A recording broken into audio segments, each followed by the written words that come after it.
We have with us former Head of Research and Analysis Wing, Amarjeet Singh Dulat. Sir, can you join us on the stage, please? Amarjeet Singh Dulat is a former head of the Research and Analysis Wing, India's external intelligence agency. After retirement, he was appointed advisor on Kashmir in the Prime Minister's office and served there from January 2001 to May 2004. During this time, he accumulated a vast reservoir of goodwill with Kashmiris of all shades. As Jane's Intelligence Digest put it in 2001, well known for his social skills, Dulat preferred dialogue to clandestine maneuvers. In his heyday, Dulat was referred to as Mr. Kashmir. He was born in Sialkot, Punjab in December 1940. After India's partition, his father, Justice Shamsher Singh Dulat, relocated his family to Delhi. After schooling in Delhi, Shimla and Chandigarh, Dulat joined the Indian Police Services in 1965 and then the Intelligence Bureau in 1969, where he served for almost 30 years.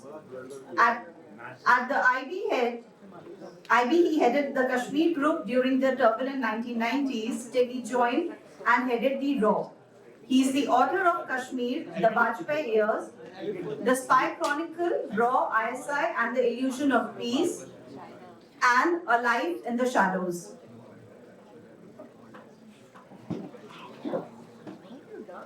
To share his valuable insight, I request Ambassador Ajay Bisaria to please come up on the stage. Ambassador Ajay Bisaria is a corporate strategic advisor and a distinguished fellow at the Observer Research Foundation. In a career spanning 35 years in the Indian Foreign Service, he dealt with some of India's key economic and security relationships. He served as the Indian High Commissioner to Canada 2020 to 2022 and was the last Indian High Commissioner to Pakistan 2017 to 2020. He has been India's ambassador to Poland and Lithuania. He has earlier been posted at the World Bank in Washington, D.C. and in embassies in Berlin and Moscow. He has served in various capacities in the Government of India, including the Prime Minister's office, where he was a key aide to Prime Minister Vajpayee. He has a BA in Economics from St. Stephen's College, Delhi, an MBA from IIM Calcutta, and a Master's in Public Policy from Princeton University. He writes extensively on geopolitics and particularly on Pakistan. His first book, Anger Management, on the troubled diplomatic relationship between India and Pakistan, was released in January 2024 to critical and popular acclaim.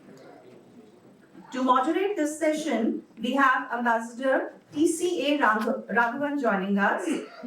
Ambassador Raghavan retired from the Indian Foreign Services in December 2015 as the Indian High Commissioner to Pakistan 2013-2015.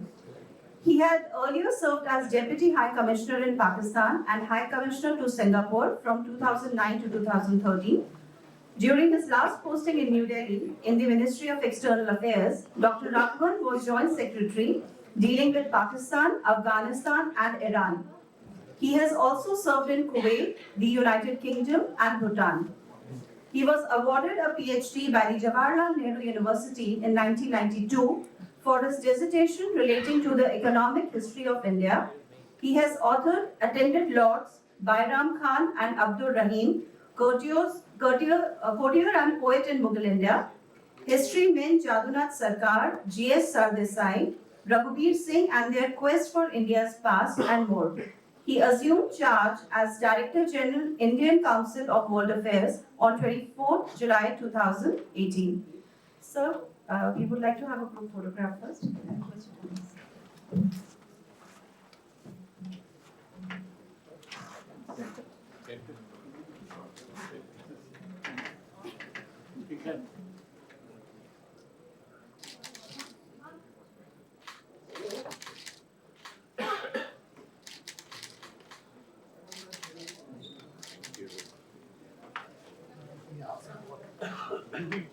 Excuse me, we go on for an hour? We established in 8, so we go on till now? So we have enough time.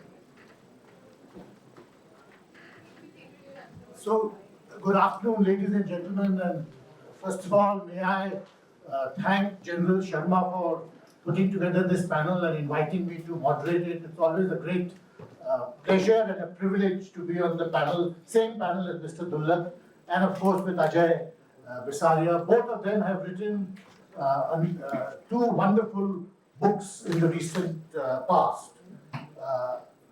Mr. Dullab has co-authored this book with General Asad Durrani and with Neil Agarwal, and its title is Covert. Ajay has written this wonderful book, not just about his tenure in Pakistan, but his tenure in the wider context of India-Pakistan diplomatic history for the past 70 years. And it will be wonderful to talk to both of them, not just about the books, but also about India and Pakistan in general. Now, Mr. Dullab, I should say, did something extraordinary a few years ago. And what he did was get together with the former Director General of the ISI, Inter-Services Intelligence, and both of them together jointly reflected on their careers as intelligence officers for their respective countries. And it attracted a great deal of attention, and this book is part of that same endeavor. The earlier book, if I may start with you, sir, I think had the subtitle, The Illusion of Peace. That's right. So is it an illusion? Is India-Pakistan diplomacy basically, when it works, right now as we know it's not working, but when it works, is it trying to go closer to an illusion, or is there something more to it? Yeah, it's, first of all, let me say thank you very much and thank you for inviting me here. When I left home, I didn't know where I was, what I was coming in for. And my wife said, "Where are you going?" I said, "I'm going to the IIC. He said, "What for?" I bet it's Kashmir. I said, "I don't know what it is." And only here I learned that it's India-Pakistan. But actually one thing leads to another. And I think it's very privileged to be here and to be with two of our most, I would say, illustrious ambassadors to Pakistan. So they know Pakistan much better than I do. I've never dealt with Pakistan. But I have, I've spent a lifetime, 37 years now, doing Kashmir or looking at Kashmir. I don't do anything there now. But I keep watching Kashmir from day to day. And inevitably, Kashmir leads you to Pakistan. And as Ambassador Raghavan mentioned, we did something which was quite extraordinary. General Asad Durrani and myself, we used to meet at these track 2 meetings. And gradually we got to know each other, and sometimes we would sit together also. And there was this gentleman, Peter Jones, from the University of Ottawa, who used to hold some of these track 2 things. And he said one day to us, "You guys get along so well, why don't you think of writing a book?" So I looked at the general and he laughed. And he said, even if we were to write fiction, nobody would believe it. Nobody would trust what we are saying or writing. So anyway, time passed and I wrote a book on Kashmir. And that book went to Pakistan. And I asked General Durrani, who had gradually become a friend, I said, "How has the book been received in Pakistan?" He said, "Extremely well." And he said, "Now, I think you and I can do a book." So actually, it was the Vajpayee years, as the title of my book on Kashmir was, led to Spy Chronicles and The Illusion of Peace. The Illusion of Peace, actually, that's the title, the title is always reserved for the publishers. But the two of us thought, while we were doing it, we thought we were contributing to the idea of India and Pakistan getting together. He used to say, "You're much more of an optimist." So I said, yes, General Saab, you're a realist and I'm an optimist, but what to do? Life sometimes makes you like that. So, and that book actually created a furor much more in Pakistan than here. I got my share of brickbats, but the poor general had his pension stopped and also he was prevented from leaving the country. So he was in some trouble, but he's a fighter. He fought back. And he's all right now. And he was all ready for Spy Chronicles 2. When this thing happened quite accidentally with a psychiatrist, who got both of us to talk on Zoom for 7 times for 2 hours each, and we produced the book. So that's what this book is all about.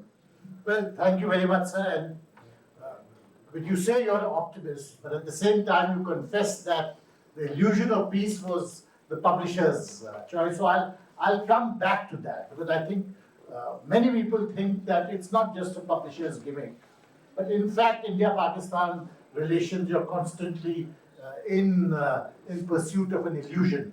So Ajay, I wanted to begin with your book and about Pakistan, but I should confess, Ajay has also been High Commissioner in Canada. And Canada today looks more and more like Pakistan. So is there something, would you agree that there's something in the India-Canada interface right now which is strangely resembling what often happened in India-Pakistan encounters? Thank you, Raghu. Great to be here, great to be joining this panel. And let me start with your question. I don't think I buy this media portrait that Canada is the new Pakistan. It isn't, because the problem is not so deep, but it's a good headline to have. They've been saying that Canada is the new Pakistan and Bangladesh is the new East Pakistan, so we are back to the old days. But I think that's a kind of headline-grabbing generalization, because in Canada, to begin with, this problem, this current irritant, is being seen as a limited problem between the two governments and diplomacy, and it has not affected business and visas. So the flights are on, visas are on, business is on, immigration is at its peak, people want to go. And, but in a very limited sense, there is a central security problem on which the two countries have a disagreement. But at the moment, India is seeing it as a problem confined to the Trudeau government, rather than Canada as a whole. So this irritant of the Khalistanis has been present in Canada for 4 decades plus. So it periodically expresses itself, and I think often it's badly managed and it gets out of hand. So that is the story. But let me also comment on Dullat Saab's book. You asked him about the illusion of peace. So I can tell a story that when the book was written, it was quite a dramatically new idea of two service chiefs of intelligence of two rival countries writing this book. And I read it and I was, found it fascinating, and the launch was in Delhi. So I was told that Asad Durrani was coming to the High Commission for a visa. So I said, I have to meet this man. I must meet him. So, he was a little worried that I'm meeting this new guy. Will he reject my visa or what? So I said, look, this is fascinating. It's wonderful. I think democracy should stand for freedom of speech, and it will be wonderful if you go to Delhi, and I'm going to support this. So we made a strong case to support his visit to Delhi. And finally, somebody in the system got cold feet and said, no, this might be too explosive to have Dullat Saab and him sitting together at IIC or wherever that was for the launch. So it did not happen. But later, I met him at an Islamabad party in I had come to know that his pension had been stopped. So I remember calling up Dullat Saab and saying, "Sir, would you like to contribute to his pension? Because you're responsible for having it stopped." So I think that that itself is a dramatic new step. And now that we are out of government and we're all analysts, we see the value of people who've been in government writing about incidents. I think we all get enriched by that. But on your question on whether, we're talking of the illusion of peace, I think that has been a theme always, in India-Pakistan relations all these years. Because the argument, one credible argument has been is that the problem is centrally structural. The structure of Pakistan, which is dictated by the dominance of the army and therefore this foundational enmity towards India. And therefore, peace will always be an illusion. It will always be something that cannot become a reality. But like Dullat Saab, I would disagree with that thesis. I think there is space for leadership and space for diplomacy to change some of those realities. Okay, so let me now press both of you a bit on the optimistic aspect and the illusionary aspect. We are currently in the midst of a very severe downturn in India-Pakistan relations. And this is, there have been many downturns before, but this is possibly the longest ever. And if you take the downturn beginning from mid-2016, it's almost 8 years, you've never had such a long period of strained relations. In the last 4 or 5 years, there are no high commissioners, there's a ban on trade, there's virtually no visa being issued by either side, and the rest of the atmospherics which you're all conscious of. Now, there's a large constituency, sir, which would say that this is a new normal, that this is the way relations with Pakistan should be in the future also, that we have securitized the relationship, we will deal with the problems which emerge on account of terrorist attacks kinetically, and there's really nothing more to be done. Would you agree with that? That A, is this a new normal? And is this the best way to proceed? No, I actually believe it's a mad normal. Because, the point is, and I had the privilege of working closely with Prime Minister Vajpayee for 5.5 years. And I remember him saying once when he was close to the border that you can change or you can choose friends, but you can't change neighbors. This is a reality. Pakistan is a reality. You can't wish it away. That Pakistan doesn't matter. Of course it matters. And I must say, I woke up very disappointed this morning. I normally start by reading the sports page. And I was very sad to see that the BCCI has decided or said that India will not go to Pakistan for the Champions Trophy in February. The other day, you must have read this piece by, I forget his initials, but former Foreign Secretary Jagat Mehta's son in the Express. Vikram Mehta. Vikram Mehta, okay. I think he works for an oil company. I've met him a couple of times. And he wrote a piece in the Express. And, he said that his grandfather, I think the name was Mohan Singh Mehta, was the first ambassador to Pakistan in 1950. Second, yeah. What? Second or third. Yeah. Well, he quoted it as first. So anyway, whatever, second, third, whatever he was. And then he said, how his father had dealt with Pakistan when he was Foreign Secretary of Things.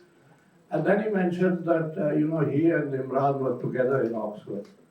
And he went for, there were 2 Indians who went for Imran's swearing-in, Navjot Sidhu and Vikram Mehta.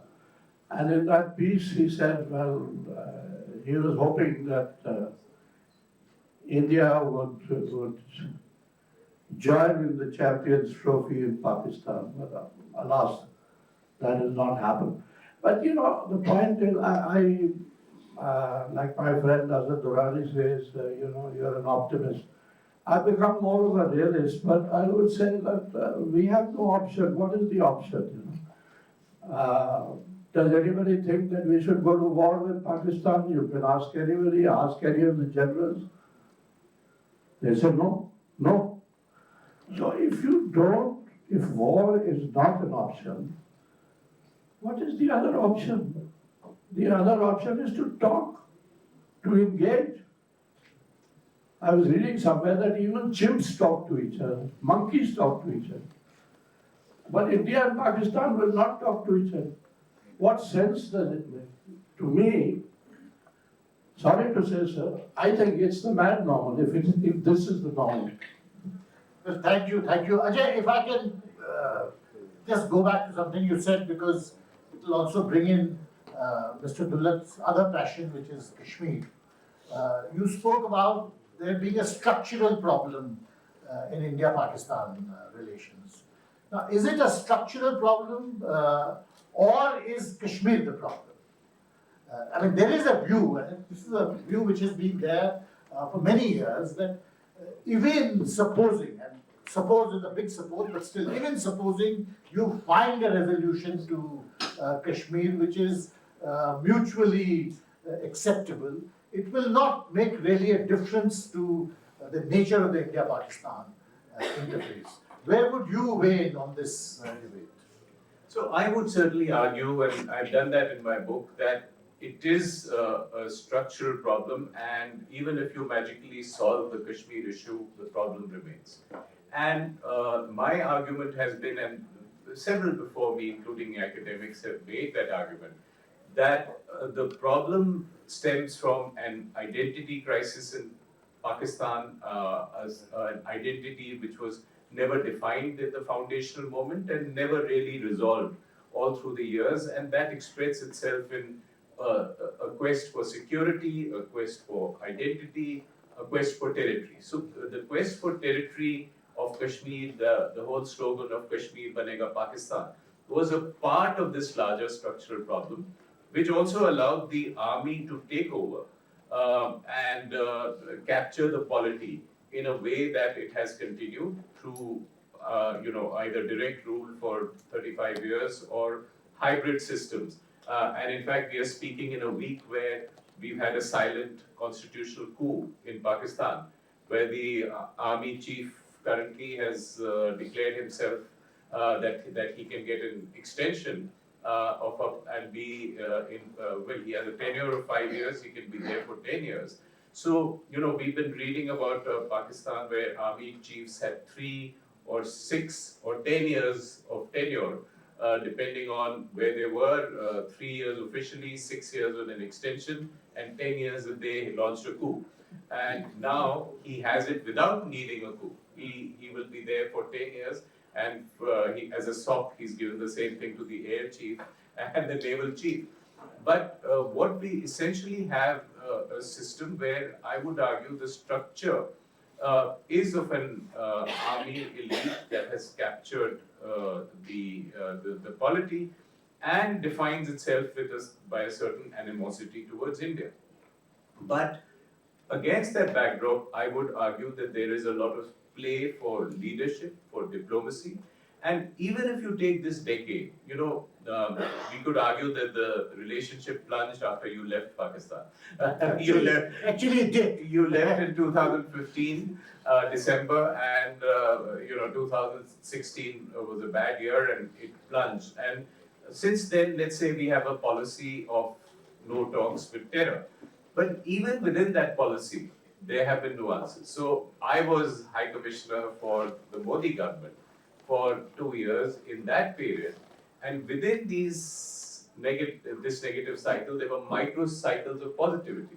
Because if you look at the last 9 years and you try to make the balance sheet and look at the positives, you had a ceasefire in 2021 when there were no high commissioners. You had the Kartarpur corridor, which was negotiated, agreed and signed in 2019 and went for 5 years and then quietly got an extension last week for another 5 years. So you have this bit of positivity. You haven't had a major terrorist attack or spectacular attack of the Pulwama kind and a significant drop in terrorism. However, terrorism continues in new forms and we've seen that recently. So I would argue that we've reached a stage where it is a highly securitized relationship, and from India's point of view, there is play, but the deal breaker is and will be terrorism. And that we've seen recently, even when Foreign Minister Jaishankar went to Pakistan for the SCO summit, he had made a 3-point positive policy statement. He said the era of uninterrupted dialogue is over, which it was more than a decade ago. He said that the Kashmir Article 370 was a done deal, which it was done 5 years ago. And the third thing he said is that we will not be passive.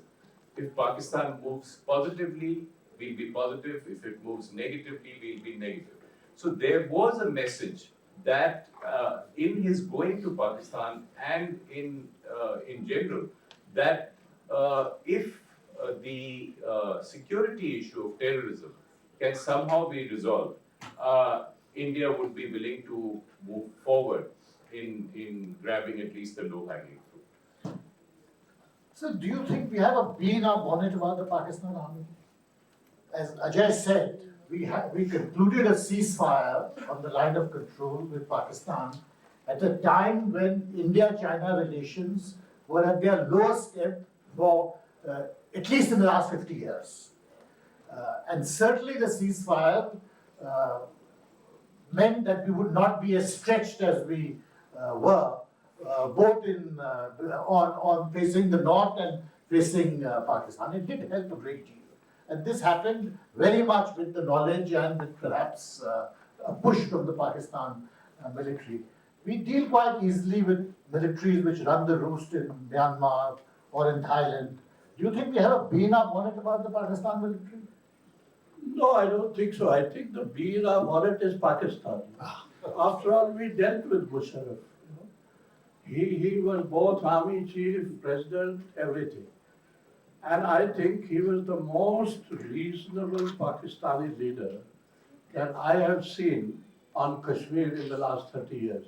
And I've been watching it for 37 years. A lot of people, we all talk about Kashmir. I don't know how many in this hall have been to Kashmir. When I say been to Kashmir, everybody goes there as a tourist, You've been to Gulmarg, you play golf in Pahalgam. Yeah, everybody goes. And the narrative set out is that everything is normal there, So only tourists have gone. And it is to defeat that narrative every now and then that terror goes up. Why don't we understand this? Why don't we start understanding Kashmir for a change before you get to Pakistan? I don't think we understand Kashmir, And the thing is that I don't think Kashmir is an issue with Pakistan in the way that we imagine it to be. So we look for excuses, Kashmir has become an excuse. Like Ajay said, that terror and talks don't go together. I would suggest something different. Let's talk only about terror, leave out Kashmir. I think Pakistan would be quite willing to address terror without Kashmir. But if you say we won't talk and nothing happens. Now you mentioned that 2021 ceasefire. I thought it was a very positive development, a move forward. And in fact, I wrote a piece at that time in the Tribune saying this should open more doors. But it shut everything. Nothing happened after that, Now there is the Indian narrative and there's the Pakistani narrative. What was the Indian narrative? Soon articles started appearing that this is another Pakistani trick. The ceasefire was a Pakistani trick. The Pakistanis said India wanted a ceasefire because India was stuck in East Ladakh. So they wanted movement of troops, they wanted a ceasefire. Whatever it is, there was, according to the Pakistani narrative, and I think both of you should know it better than me, that there were some other unwritten things that were sort of agreed to, okay, this will follow. And the Pakistanis said nothing followed. There is a ceasefire, and thankfully it holds on the ground. Now, there is a point which I have to raise here, and that is that politics will never settle in the India-Pakistan relationship. If you are looking to win elections, you'll never be able to deal with Pakistan. It requires statesmanship of the degree of Prime Minister Vajpayee and Prime Minister Dr. Manmohan Singh. Then we'll be able to move forward. How did Vajpayee take that bus to Lahore? It was statesmanship. And he not only took the bus to Lahore, he went the next day to the Minar-e-Pakistan and signed in the visitor's book there that a strong, stable Pakistan was in our interest. Now today actually Pakistan, as Ajay also alluded, is going downhill. In every sort of way, it's going downhill. And the more it goes downhill, in my view, the more dangerous it becomes to us. And the more we see of terror if Pakistan keeps going downhill and we do not deal with Pakistan. The Kashmiri leaders now, we talk of Kashmir, we are talking of our own leaders. And I'm not talking of the militants, the separatists, this, that, and the other. The two mainstream leaders in Pakistan have for the last 3 years, Dr. Farooq Abdullah and Mehbooba Mufti have for the last 3 years been saying, please talk to Pakistan. Sheikh Saab said, long ago, the great Sheikh Muhammad Abdullah, that unless we settle with Pakistan, Kashmir will never be settled. Those of you who read history might recall that Mountbatten came here as a special guest on Republic Day 1946. He knew that Panditji's health was deteriorating, and he took Panditji aside and said, please settle with Pakistan, otherwise Kashmir will never be resolved. I think Kashmir is more or less resolved, but why are we not talking to Pakistan? If I can play the devil's advocate, and Ajay, I think you went on the bus with Prime Minister. No, I joined right You after. joined later, but you were private secretary to Prime Minister Vajpayee, and thereafter you saw the Manmohan Singh period. Suppose I was to ask Mr. Dullat that why should we be goody-goody all the time? After all, Prime Minister Vajpayee, yes, took major steps, went to Lahore, Bas Yatra, but then Kargil followed. Dr. Manmohan Singh took grave political risks. He invested such capital as he had in the India-Pakistan relationship, more than anyone else had before, and then Mumbai happened. Prime Minister Modi, to his credit, went the extra mile.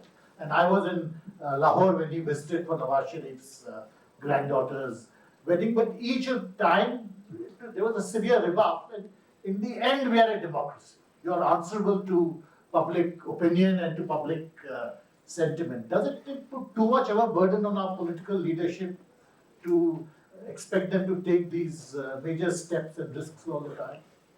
Okay, let me start then. And then maybe Dullat Mr. sahab Dullat, you can respond talk about also. the Yeah, same. You know, I'm ready to respond. I would argue that the political instinct in the minds of our prime ministers from Nehru to Modi has been similar about Pakistan. I would argue that it is politically sexier for them to say I resolved the Pakistan conundrum than to say I fixed Pakistan or I had a war with it or I attacked Pakistan.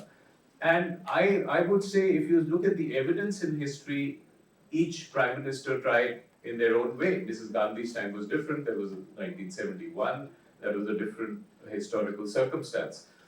But when Vajpayee went in '99 on that bus, he was conscious that the two countries had gone nuclear. He had a certain nuclear responsibility, and he took that what Clinton called risk for peace. And I think Manmohan Singh tried with the back channel and so on, and even Prime Minister Modi's instincts in the first 2 years were exactly that. And I have had this conversation with Modi a few times. It was exactly, can we resolve this issue? He met Nawaz Sharif 5 times. He was sending saris to Nawaz Sharif's mother. They were talking to each other periodically, and in the end, he took that risk of taking a Pakistani chopper to Raivend, and thinking maybe something could change. But the deal breaker always in this relationship, at least in the last 3 decades, has been terrorism. So I think now in the political mind, there is a fear that I make a move and there is a major terrorist backlash, then I start looking, it's a political capital being lost. And you saw that instinct play out to an extent even with Jaishankar's visit to Islamabad, because there was an incident after that in Kashmir, and he was asked, why did you go? And he said, look, I went for a multilateral meet. So I think the risk of a terrorist backlash and is always present. And I think political leaders have taken that step despite that risk, factoring in that risk, but it certainly is a risk. So can you then, sir, blame our political leadership for being risk averse? I mean, there is a certain risk aversion with Pakistan. What is the risk? I haven't understood. I think there's a greater risk in not talking to Pakistan. Look at the terrorism that we have now in Kashmir. It's gone up. It's gone up many-fold in the last 6 years. So are we talking to Pakistan? Is it because we are talking to Pakistan? It goes up whenever Pakistan wants it to go up. Why don't we understand that?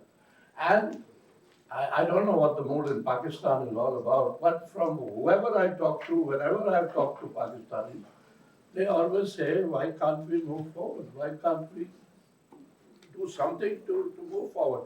And let me, now Ajay is being selective here. Let me remind you of something more about Prime Minister Vajpayee and Prime Minister Dr. Manmohan Singh. That, when he went to, I'm sure you were at that reception in the governor's house in Lahore. Not in 99, but in 2004. No, I'm talking about 1999. 99. Now, this is a story narrated to me by the DIG of Lahore.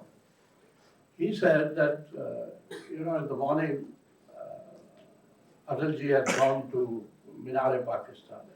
In the afternoon, there was a reception for him at the governor's house in Lahore. And he says that when Atalji entered along with Mia Saab, the Prime Minister of Pakistan, some people got up, some people didn't even get up, when our Prime Minister entered. But then, among various things, Atalji said that when I go back home, my party people are going to ask me, तुम्हें लाहौर जाना था तो तुम गए, वहां जाने की क्या जरूरत थी? मीनारे पाकिस्तान, पाकिस्तान पे अपनी मोहर लगानी थी. And Atalji said that Pakistan को हमारी मोहर की जरूरत नहीं है, पाकिस्तान की अपनी मोहर चलती है. And this DIG said everybody stood up and clapped for 5 minutes. Now I'll remind you of something more. Of the 17th of April 2003, and it's a very important district because I think it is the last meaningful public meeting addressed by a Prime Minister in Srinagar. 17th of April 2003. And among other things, Prime Minister Vajpayee said that, to the great joy of the Kashmiris, he said, I've held out a hand of friendship twice to Pakistan, and we have been betrayed twice. But I have not given up hope. I am going to try one more time. And he did. He went in January 2004 for the SAARC summit in Islamabad. So it was not as if nothing was happening during all that period. I can tell you that the Principal Secretary at NSA, who I worked very closely with, Brajesh Mishra, was also involved in a back channel, which led to Vajpayee's visit to Islamabad. So if you want to do things, now coming to Dr. Manmohan Singh, you see, Dr. Manmohan Singh had a problem. you know, he was not a Hindu. Yeah, I can tell you a Kashmiri calling me up when I said to him, you know, we had started engaging the separatists. You remember there were 2 rounds of talks with Advani. And these separatists were coming to Delhi and talking the Hurriyat, talking to Advaniji. And those rounds stopped because the BJP lost the election in May. But and at one time, because of the engagement of these separatists with Advani, they were referred to in Srinagar as the Advani Hurriyat. So I told these Hurriyat guys, because I had left the PMO along with Prime Minister Vajpayee and Brijesh Mishra, I said, why don't you carry on what we were doing? And one of these, the more learned among the Hurriyat leaders said to me, अब इसके साथ सरदार के साथ क्या बात करेंगे? हमारी problem तो हिंदू इंडिया के साथ है ना, और वो हिंदू इंडिया के साथ प्रॉब्लम हजूर कश्मीर में आज भी है, आप माने या ना माने. You know, we will say everything, we can say everything. I'm glad that this election has gone off very well. It's a fantastic result. It's a victory for Kashmir. It's a victory for the main regional party there. But in the Kashmiri mind, the period from 2019 to 2024, this period till this election, India or Delhi has been despised in Kashmir. Why don't we accept this? Ajay, if I press you on this, the period between 2019 and 2024, of course it has had, I mean, there's a huge domestic debate and there are different points of view. But in Pakistan, don't you think this period seriously questioned Pakistan's sense of entitlement about Kashmir in a way which has not been done for some time now? And the second question, again, to touch on what Mr. Dullat said, don't you think there was also a sense of entitlement amongst the quote-unquote separatists and so on, which is reflected in in what they said to you? There is this sense of entitlement that I somehow need a certain package and nobody can deny it to me. I think all of that, the fact that those entitlements have been questioned is a good thing. Right, I would certainly lean towards that argument.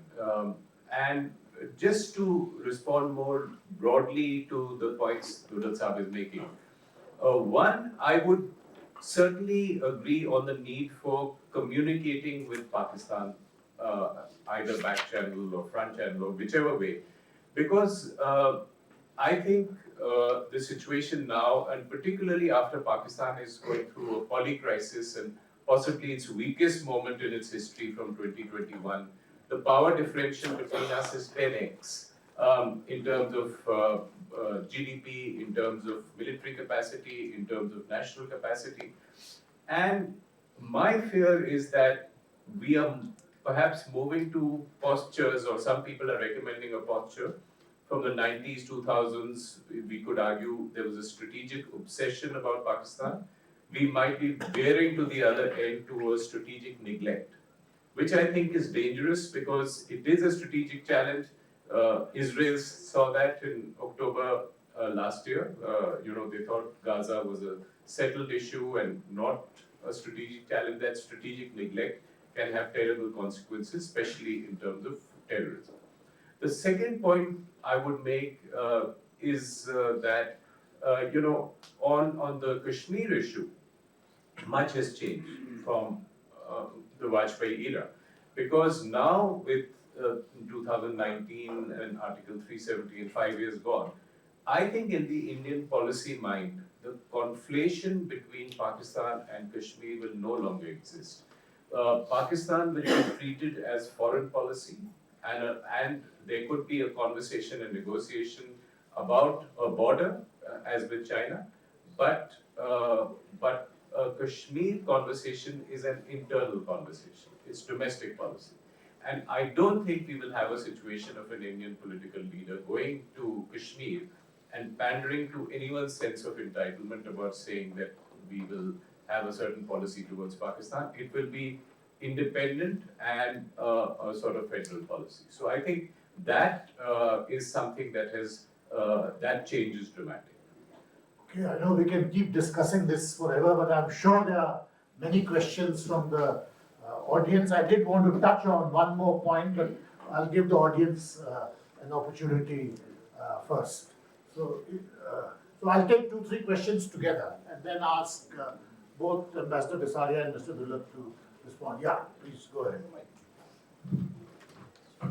So, Mr. Bisaria, I have a question for you. So, recently in J&K Assembly, there are talks of the notification issue to restore Article 370. How do you see that in the wider context of India-Pak relations? And would you say that India as a country, whether it's political leadership or even the activists or anyone, is kind of obsessed with peace with Pakistan, but Pakistan, on the other hand, is obsessed with only Kashmir? Okay, yes, go ahead.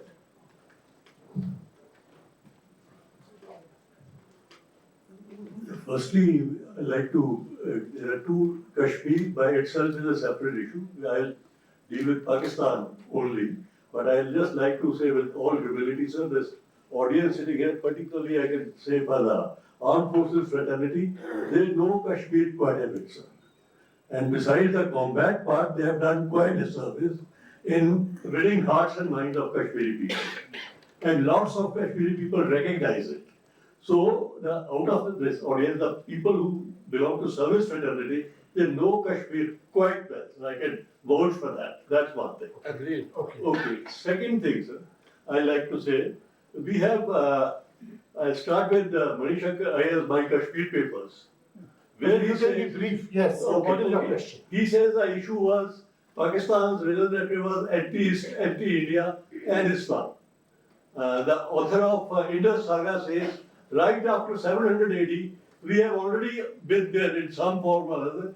It wasn't genuine. In any case, it was hollowed out in 53. So they were, while the civilians under Imran Khan got very confused in 2019 and they said no talks until all this is reversed, the army was not saying that. The army continued to say, oh, there is oppression there, but not that autonomy should be withdrawn. So this, I think Pakistan stands confused on this particular issue and certainly would be changing its stance that no talks with India till Article 370 is around. On recent terrorism, again, this is a constant challenge. The bigger picture is that the overall numbers compared to, say the early part of the century, 2000, 2001, when we had a much higher number of terrorist incidents as well as infiltration numbers, has been significantly lower, but I feel there is a pattern to it. And the pattern to it was that there wasn't significant terrorism in the run-up to the federal election because Pakistan feared giving India another Pulwama. They felt that in 2019 they helped the Modi BJP to win by Pulwama, and this time they didn't want to. So the moment Modi is sworn in, 2 hours before that the first terrorist incident starts, and that goes on. We had about 15 incidents in Jammu and Kashmir for a month. The moment elections were announced in 15th August, suddenly again terrorism stopped. So this tap was being switched on, it was being switched off. There were hardly any incidents in the campaign period. The elections went off well. But after Omar Abdullah was sworn in, again now we've had this Kashmir Valley sleeper cells, hybrid terrorists who are active again. So I think there is a pattern, there is a capacity to inflict damage. The tap gets turned on and off based on the Pakistan Army's assessment of how it will help its larger strategic purpose. So it is a tool being used by Pakistan, and it will continue to matter in our diplomacy because it can become a deal breaker for it. Okay, General I Sharma. might just add, this, Ajay mentioned interesting this thing about the tap being turned on and off. Long ago, there was a Kashmiri militant leader, one of the top Hizbul Mujahideen leaders, who came across to our side. And he used to say that, you know, this tap can be turned on and off any time by the Americans. We just have to tell Pakistan and the tap will be turned on. On the question of, of 370, I'm sorry, I'm butting it. On the question of 370, actually, this was Imran Khan's time. And he was quite willing to say, step back and say, this is your domestic issue, we will not interfere in this. And between Bajwa and Imran, they were at that point of time, I'm talking of 2019, going up to 2021, and the ceasefire happened, they were being very reasonable. In fact, there was disappointment in Pakistan and in Kashmir that Pakistan had done nothing after the abrogation. They had not reacted to the abrogation at all, apart from withdrawing the High Commissioner from here. And, again, Ajay, you mentioned the early 2000s. Early 2000s, in fact, that was the period of Atalji and Musharraf. It was very peaceful because, the ceasefire of 2003 lasted for a number of years and everything went down. Terror went down, infiltration went down, and we had a long peaceful period. General Sharma, you had a question. My question is to Milal sir. Sir, I'm from J&K and I speak fluent Kashmiri, but my question to you is, what do we talk to Pakistan on Kashmir? I mean, what should be there? Even the National Conference leadership is saying, talk to Pakistan and then peace will come to Kashmir. But there's been a long history of a composite dialogue with Pakistan, and we went into the extent of softening the borders, opening trade, all kinds of things were there. But you would see that this cross-border terrorism, it remained in some form or the other. What is that new incentive that we can give to Pakistan to sort of be a little more accommodative? I mean, I have not really understood what is, if you are in the spearheading this kind of a dialogue, what could you put on the agenda? No, I think you got me wrong. I think I said, and I still maintain that Kashmir is not an issue anymore. It's gone out of the Kashmiri Pakistan, let me tell you. Let me go back to 47 to 2024. What have we been trying to do in Kashmir? What is our Kashmir policy? Zilch. The only policy we've had in Kashmir is try and get Pakistan out of the Kashmiri mind. And we succeeded to a very large extent. Pakistan is lost now. Pakistan is over in Kashmir. So Kashmir is not, please get this out of our minds, that Kashmir is not the main issue with Pakistan anymore. Yeah, they bring it up. And the Kashmiri also brings it up because it's a fallback position for him. Where does he go? If Delhi won't listen, if Delhi won't talk, if Delhi won't engage, then he talks Pakistan. But believe you me, Pakistan is not an issue. I have been to track to meetings, umpteen meetings. Sometimes I have said to Pakistanis to provoke them, what about your core issue? And Imran himself said when he was Prime Minister, we can put Kashmir on the back burner. Let's move on. Well, we have, Sir, in that case, I'm sorry, you have mentioned that Kashmir is not an issue with Pakistan. So in that case, what is the intent that the Pakistan government has to turn on and turn off the tap every time? What do they intend to gain or what do they intend to project when they turn on the tap? Yeah. I can explain that. You see, like I said, in 2019, there was huge disappointment in Kashmir that the Pakistanis have not said anything for Kashmir after the abrogation. And so now this is a good period to again show that we are around, we are with you. We can still cause damage whenever required. It's not that the story is over.